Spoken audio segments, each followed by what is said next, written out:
What? God, you're vocal. This little dude, that's Luke. I guess I can give the story of him real fast. They started off as four, and so I didn't know what the hell to name them. So it was either going to be named after the Beatles or after Star Wars. So I went with Star Wars, and what we've got left is that was Luke, and this is Leia. So she's a little bit more calm. I'm assuming Luke is a boy. I definitely know that Leia is a girl, but I'm just assuming Luke is a boy. So we'll find out.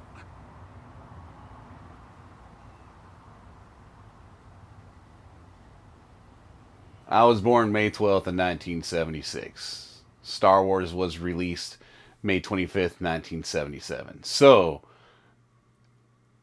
everything I know, everything that I've ever seen has been Star Wars, besides like the Weebles Wobbles toys that I had as a kid or whatever. So it was just always there. Like I don't know of a time frame in my life that like Star Wars wasn't there. It was always prevalent. I think what it is that it's just kind of takes me back to a more free time. Whenever I was a kid and I could come home from school and like escape from the pressures of school to a galaxy far, far away and make my own adventures and things like that. And so collecting Star Wars kind of does that now, to where I'm not coming home to play with my toys. I'm coming home to get on whatever website to see what I can get, what I can pre-order, to see what if I can find an elusive vintage figure that I'm looking for or whatever. How many pieces do I own that's a really good question. I've never really taken an inventory, and I really should, because just alone with my vintage figures over here, that's 77. And that's just in that small little spot right here. Not counting the Black Series behind me, or even the ships. I'm gonna lowball and say that I have somewhere probably in the range of about 350. That's if I count each individual actual little action figure and things. Because there's another whole box of stuff that's just boxed that I have no place to put it right now. I can guarantee you it's lowballing. I can guarantee it's lowballing, because just in this room alone is over 350. I can probably guarantee. Plus, along with that other box of stuff, 400, maybe 500 pieces. Especially if you start counting books, pop vinyls, vintage glasses, glasses that aren't vintage, everything.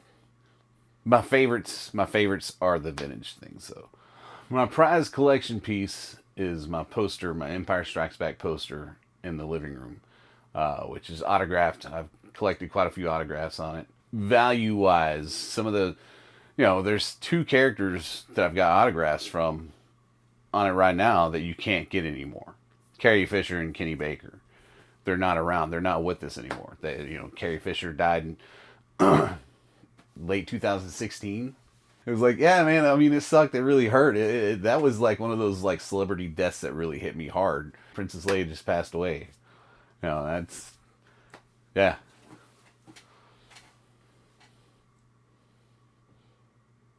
How much do I think I spend monthly on Star Wars is that's a tough question, because there's months that I don't spend anything at all.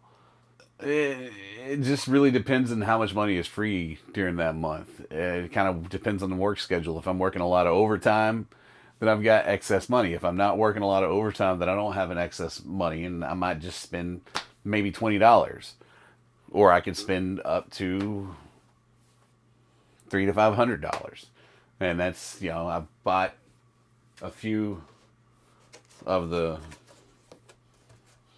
vintage carded figures. And one of these guys, the Return of the Jedi cards, you can get pretty cheap. But even still, like, one of these guys can run you easily over $100. So Yeah, it just varies. And if it's a celebration month, Celebration, I'll go crazy at Celebration. I can easily drop $2,000 in a weekend at Celebration. So when I started collecting, I didn't necessarily start collecting with the figures that I had as a kid. I could count all the way back to '97 whenever they did the re-release of the films, and Kenner started doing the figures again.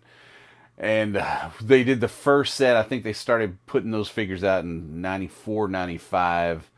There was the Power of the Force 2, and that was the big beefy He-Man looking characters and stuff. And I didn't really go in for those because they didn't look like my Star Wars. After they realized, like, I don't know what it was that made them snap out of it and stop making them beefy He-Man WWF looking wrestlers and things like that. But eventually they were like, hey, this isn't the characters that are in the movie. They kind of toned them down, and that's when I started buying a few figures. I'd buy a figure here, I'd buy a figure there. What really caught my eye at that point in time was the Micro Machines, micro collections or whatever. And they were bigger than your normal Micro Machine at the time, because your Micro Machine at the time was maybe what, like maybe an inch, 2 inches or something like that. Where these were probably like 6-inch scale figures of the like ships and vehicles and things. And so I would get a couple of those here and there, but not really like collecting. I would get them and then I'd open them up and I'd put them on display, but I didn't really have. Well, I guess like you have three things, you can call it a collection of something. I don't think I really fully got into collecting again until around the Phantom Menace, and then I went crazy with Phantom Menace things. Then I tapered off, and then I guess about 2007, 2008, I really started going in hard. I wouldn't even say going in hard then. I guess it was about 2009, 2010, whenever Hasbro decided to do what they called the vintage collection, which they just took all the old card backs and started reprinting them with modern figures on them. And seeing that card back was what really hit. And I was like, ooh, that's super cool. And it was, again, it was a big thing of nostalgia going into the store. Say you're going into Walmart, you're going into Target, wherever you go to buy your toys, or you know, Toys R Us or whatever. You could walk into it and see the same card backs on the shelf that you used to see whenever you're 5, 6, 7, 8, 9 years old. So it wasn't necessarily collecting the figures that I had as a kid that really threw me into it. It was more of the printing and, like, I guess it's kind of like the packaging. I've collected in phases, like, and it's kind of dipped and waned. It's peaked and waned and peaked and waned and peaked, and now it just keeps going. Now I'm at the point now to where it's like, why not? I want this, I'll get it. I want this, I'll get it. I want this, I'll get it. And it's really all boils down to ready cash flow at the end of the month or whatever, at the end of the week. Well, I think people our age collect is, and it really kind of like boils down to what they're collecting. And this goes back to something I just said just a second ago, but I really think that it kind of boils down to the marketing that was shot at us. I'll say, I know it's kind of like a pretty violent term, but like, I mean, we were inundated with marketing as kids, whenever you think about it. Like cartoons were specifically made for certain toy lines. I went from Star Wars, and whenever Star Wars started dying out after '83, after Return of the Jedi, I went to G.I. Joe, mainly because G.I. Joe was the same size as the Star Wars man. And like, you could sit there and play with your G.I. Joe guy and your Star Wars guy, and they could swap over in each other's vehicles. And so my brother and I, we would have these giant battles of the Joes and the Rebellion fighting against Cobra and the Empire, and have these big, massive battles that we'd set up all, take 2 days to set up all these figures, and then sit there and, be done in an hour. It's like, that guy's dead. That guy's dead. But I really feel like collecting on our age level, even with like Nintendo and things like that with the old video games. I mean, you think about it. There was a Pac-Man cartoon. There was a Sonic the Hedgehog cartoon. There was a Super Mario cartoon. He-Man had his own cartoon. Transformers had their own cartoon. G.I. Joe had their own cartoon. And then interspersed within the cartoons was nothing but advertisements for more toys. You know? So it was just up front, shoved in our face. A lot of times, kids didn't have the money to do that back then. Of course, kids don't have an expense account. I sure as hell didn't. You know, I got $2 a week for doing chores and things like that or whatever. That was my allowance. And so, like, it was usually good enough to get me a G.I. Joe action figure or a Star Wars action figure. I know nostalgia plays a large role in that. Going into the toy aisle and seeing those old card backs with new modern super articulated figures was amazing. At that point in time, I didn't have the sickness like I do now to where I collect two of every figure. I've got to have one to keep in box and one to open. At that point in time, I was just nothing but a carded figure alone. So I didn't care about the articulation, but the new paint apps and new face sculpts was amazing. Like, if you could take a Farm Boy Luke and compare him to a Farm Boy Luke from now, and the Farm Boy Luke from back then looks nothing like Farm Boy Luke at all. Looks nothing like Mark Hamill. And now the Farm Boy Luke is actually kind of resembles Mark Hamill. I won't say spitting image of him. I guess the better resemblance would be the Han. There was two different action figures of Han Solo released in that I'll say in the vintage collection, the original vintage collection, the Kenner collection. You had what they call the small head Han, and then you had what they call the big head Han. And the big head Han is called the big head Han for very noticeable reasons. His head looks like a giant balloon on his little bitty body.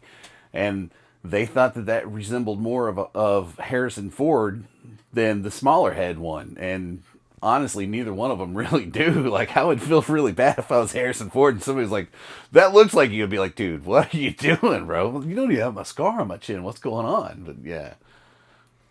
Do you ever wonder what type of impact this has had as far as like personal, as in dating, social life, I guess I would say. Yeah, I do, actually. And it's kind of funny because, like, anytime I go out on a date, meeting somebody new, it's not going to be the first thing rattle off and tell them, like, hey, I got a giant Star Wars collection at home, sorry. You know, they'll usually see the tattoos and they'll be like, oh, you're a Star Wars fan. I'll be like, yeah. And then maybe 2 dates later, whenever I'm thinking, like, maybe things might progress a little bit, or if I can tell that it's not going to go anywhere, I won't say anything. But if I feel like there might be actual possibilities with this person, that's whenever usually I'll bring it up in casual conversation or whatever, and just be like, yeah, I've got a giant Star Wars collection at home. And I don't think anybody ever realizes exactly how big it is until they get out here and see it. And then it is kind of funny because I've had like the mixed reactions from where you can tell that they are obviously shocked and going like, what the hell is this? Because they're like, oh, neat. Like a deer in headlights almost. To some that are like, whoa, that's stupid freaking cool, you know? And so it's just, I guess, I don't know, man. It has had positive and negative impacts on my dating life, I guess, yeah. I think one of the, like, ones that might have had somewhat of a negative impact on, like, I wound up dating her, like, the longest, to tell you the truth. Like, that actually lasted for multiple months, whereas, like, I think it was, to her, it was just, like, that was just me. Like, and, like, you know, we'd go, like, instead of, like, going out to eat somewhere, we'd go to Walmart and pick up some food, and then, you know, something to bring back and cook, and so we'd come back and cook it. But while we were at Walmart, it's like, I gotta go by the Star Wars aisle, man. You know, I gotta go look at toys and see if there's anything new out. You know, and she didn't ever seem to mind. I mean, I wouldn't say it's had a negative impact to where somebody was like, no, the evil spawn, you gotta stay away because you're clearly a hoarder. But you don't think it's like one of those things where she was like, I can fix that? No, I don't think so. Maybe it was, and she just maybe that's why we actually broke up. I don't know. No, I don't think so. It's never crossed my mind to like stop. I have had to put limitations on myself because there's just too much and I'm running out of space. Whenever I collect, at one point in time, especially with the Black Series, I had to, like I said, I had to have two of every figure. Except for like exclusives and things like that, because exclusives were harder to come by. Some of the exclusives, like store exclusives and things like that, I would get two because I could easily find those. But like San Diego Comic Con and things like that, I would usually just do one, especially at San Diego Comic Con, because San Diego Comic Con exclusives are like hitting gold during the middle of the gold rush or whatever. It's almost impossible to get sometimes. But since I am running out of space, I've had to limit myself. I still do two of every figure, but it's of certain movies. Like I only now collect the original trilogy and the prequel trilogy. I don't have anything against anything in the original trilogy era, I should say, and basically anything in that time frame. So stuff from all the way up to the new Mandalorian series that's coming out, to Return of the Jedi, Empire Strikes Back, A New Hope, everything within that area, Rogue One even, I'm all for. And it's just because it tugs on those old heartstrings of mine, and it's like, oh, nostalgia, that's in that time frame. I can totally get this. Whereas the new movies, I dig them, but I don't have that attachment to the characters like what I do from the original. So I don't feel the need to have those. Ooh, how much of that time do I spend maintaining my collection? As you can see from some of the footage, the shelves are pretty dusty, so it's been a while. But some of my favorite things to do is whenever I get a new vintage figure. I love getting new vintage figures. Well, new to me, but the first thing I do is I get them and I'll open up the packages because they're usually been shipped to me from somewhere. A lot of those I buy from certain Facebook groups like the Imperial Commissary, and then eBay and all like this good stuff, or whatever toy shows that might be around. And you've been with me a couple of times where I picked up pretty decent deals on action figures and things like that, and get them. Initially open them up, and then they go into a sink of warm water with some Dawn soap, and then give them a little bath with a toothbrush and scrubbing them all up. Open them all up so that way they can dry really nice and stuff like that. So there is some upkeep. There's not a lot once it gets in here, just because there's like just clearing off one shelf and dusting everything that's on that one shelf. That's a day's work, man. Like, and it's not necessarily a bad thing. It's just I don't really a lot of times have a day to dedicate to doing nothing but like going like, okay, this shelf right here is getting cleaned. So the positive with my collection is I can walk back, particularly in this room. I can walk back and I can just sit there, and it's like an immediate relaxer. It's just like, this is my stuff. This is the stuff that I love. And I can just, I wish I had more of, this room would be great if I just had like a nice big lazy boy back here and I could just kick back and relax. Maybe drink a Dr. Pepper, watch a movie on the TV, and just hang out. The negative side of it is me looking at it going, crap, I really do need to dust. I really do need to clean. Or the thought if I was to ever to move,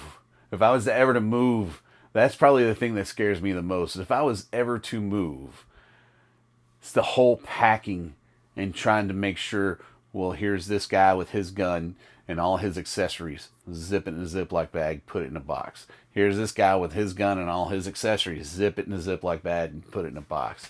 And then trying to make sure that none of that gets lost. And then breaking everything down, moving it, and then setting it back up at someplace else. That's if I was ever to move. Like right now, I'm pretty much planted here because I don't think I'm ever going to try to box all this up, because it would be quite daunting. In general, a lot of people don't realize how big it is. Like I've got some really, really, really close friends of mine that had never been over to my house, but I'd talked to them about my collection. I'd shown them pictures of my collection. And then whenever they came over, their exact words were, "Holy shit, dude! It's like, yeah, I tried to tell you guys I've got a lot of stuff. And then they're like, well, we thought you had a lot of stuff, but we didn't realize it's going to be this much. And then their reactions was like, this is effing cool. Like, holy crap, dude, this is really awesome. How come you've never invited us over to see this before? And it's like, well, you know, I don't know. I guess I was apprehensive to invite people over to show them what it was, you know. Have I ever felt ashamed of my collection? No, never. I've never been ashamed of it. I love each individual piece in here for what it is, even all the way down to the vintage Topps baseball cards, but they're Star Wars cards, to little individual little pieces of things, and some of my favorite stuff. You know, outside of like my poster and my vintage figures and things like that, there's things that people have made for me and stuff like that. It's like I've got a picture of me, a buddy of mine did as me as R2D2. I've got another picture that a friend of mine did that's just a portrait of me. I don't know why people like draw pictures of me. I'm not very photogenic, if you ask me. But like a picture of me, and it's just like Rebel Alliance symbol up there. And it's just, yeah, I don't know. Yeah. Well, I spent a lot of time hunting certain things down. Like, I want this one specific A-Wing. The A-Wing, I just picked that because that's my favorite ship out of all the ships. The A-Wing was always my favorite, and they've done some different variations over the years. And so there was, you know, one in particular that I was looking for, and I could never find it. I finally came across it, and I was like, oh, I've got to have this. And anytime I score something like that, it totally feels like an accomplishment. So anytime I walk back here, I feel like an totally feels like an accomplishment. And there's certain pieces that I can remember exactly at the point in time whenever I bought it, or who gave it to me, or whatever. And you know, I can remember a lot that, like, oh well, I paid this amount of money for it whenever it's actually supposed to be selling for this, but I got it on super sale, or just got a really good deal on it at a show somewhere or whatever. So what I don't like about collecting is the nervousness feeling of that I might miss out on something that I really want. That there's something there's a weird, like, sick feeling I'll get whenever it comes to like going to Celebration with their exclusives, and me going like, oh, I've got to have this figure that's the Hasbro exclusive to Celebration, and I haven't gotten picked for the lottery, so I don't know if I'll be able to get it or not. And oh crap, am I going to be able to get that on the secondary market for a decent price, or will I be able to get it through Hasbro whenever they do their releases online or whatever? That whole feeling of nervousness, of like almost sickness, that I feel like I've got to have this one specific piece or everything's going to fall apart, which I know it's not, but that's just kind of the frenzy that I work myself into trying to get certain things. There's lots of misconceptions about Star Wars and collecting Star Wars. Like, first off, you say you're a Star Wars collector, everybody's automatically going to think that you're the comic book geek that lives, you know, you live in your parents' basement or whatever. And it's like, no, I've got a pretty active social life and all like this type of stuff. And people really would never notice that I have a giant Star Wars collection until you start noticing all my tattoos and things like that or whatever.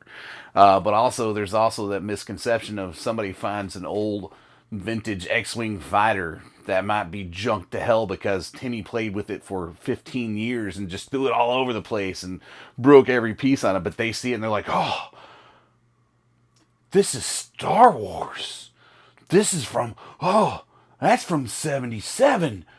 I'm going to be able to pay for my grandkids' college with this one piece. Oh my gosh. And it's like, no, really, that's only worth about $10 because it's junked out. And I can tell you right now, if I was to buy it from you, I'd probably rip it all apart and use the pieces from it, you know, to restore something from mine from childhood. And people don't realize it. They automatically think that, oh, well, this says Star Wars on it, and it's vintage, so it's going to be worth lots and lots of money. Have you ever justified a purchase? No, I haven't. I will say I will say with everything that I've got, I've been very responsible with like, I don't have the money for this right now. I can't afford this. There have been things that I've been really disappointed that I missed out on because of that. But I've never justified a purchase. Oh man, how much of myself is in this collection? I would say everything of this collection is myself. Star Wars was there from the beginning for me. It was. So that's kind of like Luke Skywalker helped shape my childhood, you know. And I specifically picked Luke Skywalker because he was my favorite as a kid. He was the hero. He was the super awesome dude that I wanted to be like or whatever, you know, or whatnot. So I would say everything about my collection is me. Could collecting be a coping mechanism for me? Yeah, most definitely. Yeah, it's you know, from my collection to my dog, you know, like they've helped me get through the most darkest times of my life, you know, from dealing with divorce to the loss of a grandmother to everything, you know. It was like, the dog was always there. She was always prevalent and was like constantly by my side. And then whenever I lost her, like, it was, you know, I got told by my ex-wife that she wanted to get divorced the day before we were supposed to head to Orlando to go to Celebration 5 in 2010. Whenever I lost my dog, I was in freaking Chicago at Celebration. And it's still like that second one is still one of those things that I kick myself in the ass for and say I should have been home. But I was also in the best place I could have been. I was getting to escape into the world of Star Wars for 5 days in Chicago while my best friend was at home dying. But like I said, it's totally a coping mechanism, and I'm fine with that. It's better than being addicted to drugs. Maybe slightly cheaper, not by much. You know, I'm not going like, man, I gotta get my Star Wars fix. You know, I'm just going like, the Luke figure's pretty awesome. Should I put it in a pre-order? Well, it looks like I just put in a pre-order for that Luke, so okay, cool. So yeah. Should I do it right in the camera? My name is Dave, and I collect Star Wars. No, I'll do this. Do the real one.